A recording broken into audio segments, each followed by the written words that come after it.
Never stop learning, week 254. We're going to take a quick look at the blur tool in Adobe Photoshop CC 2015. Alright, so you could activate the blur tool by going into the tools panel over on the left, and you're going to find the blur tool just below the gradient tool. Click on it once to activate it and you're good to go. Now by default they don't have a hotkey assigned to it, but you can always go into the edit menu, scroll down until you find keyboard shortcuts. Click on that once, and now over here at the top where it says Shortcuts for Applications menu, click on the drop down menu and switch over to Tools. Alright, now all you have to do is scroll through until you find the tool you're looking for. In this situation we're looking for the blur tool, and then using your keyboard just type in whatever hotkey you want to use for this particular tool. Now I don't want to use the B key for this, so I'm going to hit cancel to get out of here. Alright, now the way this tool works is you're going to be able to paint in some blurring. You're basically removing contrast as you click and drag. So let me show you how that works really quick. Now this is going to be useful for many different workflows, but today basically I'm going to focus on what all the buttons do. Over here at the top, I'm going to increase the strength to 100% so that you guys are able to see this effect on the video. It's actually a really subtle tool, so cranking it up to 100% is going to help me out. Just next to that, we have this feature which is going to be able to sample all the layers. So down over here in the layers panel, I want to protect my background by creating a new layer above.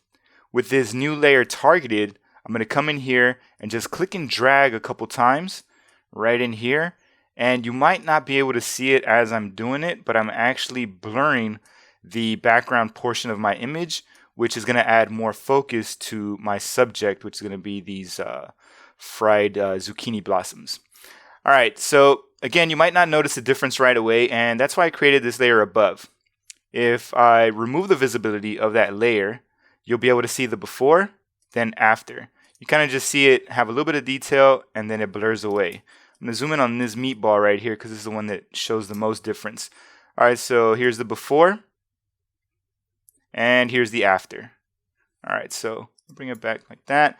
Now I'm going to get rid of this layer and let's go through this tool. Over here on the top left, if you right click on that icon, you can actually reset the tool and it's going to bring it back to how it was by default. If you come back over here and left click on that same icon, it's going to give you the preset manager.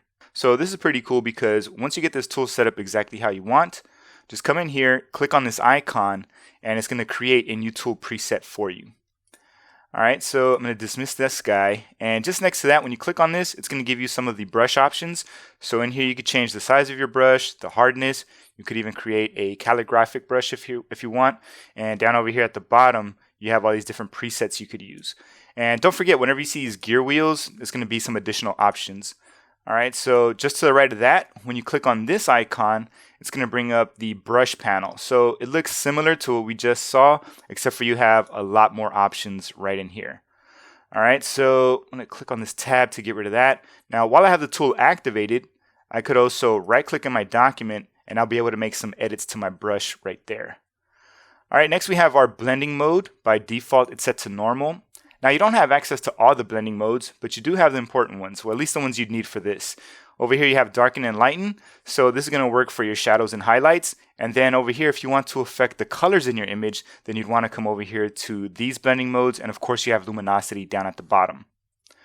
Alright, next we have strength, which we already talked about earlier. Basically, start off at 50% and then go ahead and click and drag in your image and then decide whether you want to increase the strength or decrease the strength. You could do that by using this scrubby slider, and sometimes what I like to do is just target the units in here and then use my scroll wheel to make changes. Alright, so I just increased this to 100%.